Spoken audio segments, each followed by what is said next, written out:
तर मुख्यमंत्री माझी लाडकी बहीण योजनेच्या लाखो पात्र महिला अजूनही हप्ते वितरणाच्या प्रतीक्षेत आहेत. अजून सुद्धा बऱ्याच महिलांना जूनचा हप्ता हा मिळालेला नाही. तर काही महिलांना तांत्रिक अडचणीमुळे हप्ता आला नसल्याची माहिती समोर येत आहे. तर त्यांची तांत्रिक दुरुस्ती जर झाली तर त्यांना एकत्रितपणे 3,000 रुपये सुद्धा मिळू शकतात अशी माहिती आता समोर येत आहे. त्याचसोबत अशी सुद्धा माहिती प्रसारमाध्यमांवर आलेली आहे की अगोदरच जो 15 तारखेला हप्ता वितरण झाला होता त्या हप्त्यासोबतच काही महिलांना 3,000 रुपये मिळाल्याची माहिती सुद्धा समोर येत आहे. म्हणजेच कोणत्या महिलांना 3,000 मिळाले? ज्या महिलांना मेचे पैसे मिळाले नव्हते अशा महिलांना जूनच्या हप्त्याच्या वितरणासोबतच मेचा हप्ता सुद्धा वितरित झाला असेल. तर अशा महिला किती प्रमाणात आहे या संदर्भात सध्या स्पष्टीकरण नाही. तुम्हाला जर 2 हप्ते एकत्रित आले असतील तर नक्कीच आपल्या कमेंट बॉक्समध्ये कमेंट करून सांगायचं आहे. तर लाडक्यांनो पाहून घ्या, आजचा आपला मुद्दा असा आहे की अजूनपर्यंत बऱ्याच महिला ह्या वितरणाच्या शिल्लक आहेत आणि वितरणाच्या प्रतीक्षेत आहेत. तर अशा अजून लाखो महिला असू शकतात. मिळालेल्या माहितीनुसार 1,67,00,000 एवढ्या महिलांना वितरण हे होणार होतं, पण जवळपास 80 ते 90% वितरण झालेलं आहे. म्हणजेच अजून सुद्धा 10 ते 20% वितरण होणे बाकी आहे. अपात्र महिलांची संख्या आता 81 लाखांवरून वाढून 91 लाखांपर्यंत पोहोचलेली आहे. आता या महिन्यात जर काही महिला पुन्हा अपात्र झाल्या असतील तर जवळपास ही संख्या 1 कोटीपर्यंत पोहोचू शकते आणि ही बातमी सर्वात महत्वाची असणार आहे. सर्व महिलांनी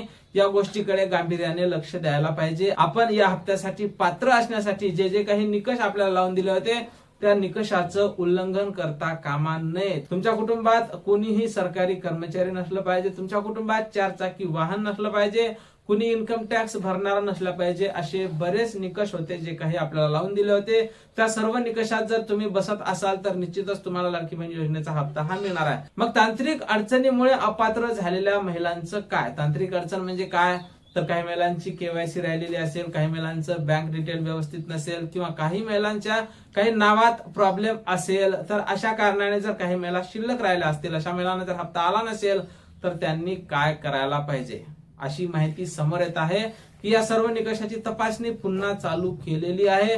ज्या महिला आता अपात्र झाल्या असतील अशा महिलांचं डॉक्युमेंट हे पुन्हा तपासणी चालू आहे. पुन्हा तुम्ही जर त्या योजनेसाठी पात्र असाल तर निश्चितच तुम्हाला लाडकी बहीण योजनेचा हप्ता हा मिळणार आहे. पण सर्वात महत्वाचा मुद्दा आहे तो की ई-केवायसीच्या कारणाने बऱ्याच महिला या अपात्र झालेल्या आहे. काही महिलांनी केवायसी केलीच नाही तर काही महिलांनी केवायसी चुकीची केली होती. त्यांना दुरुस्ती करण्याची एक संधी दिली होती पण त्यात सुद्धा त्यांनी दुरुस्ती केली नसेल. तर अशा महिला या बऱ्याच आहेत. तर त्यांच्यासाठी काही नवीन ऑप्शन हे लवकरच उपलब्ध करून दिला जाऊ शकते. अशा महिलांना 3,000 रुपये मे आणि जूनचे लवकरच जमा होण्याची शक्यता आहे. आता त्यानंतर हा महिना सुद्धा आता संपत आलेला आहे. फक्त 10 ते 11 दिवस शिल्लक राहिलेले आहेत जुलै महिन्याचे.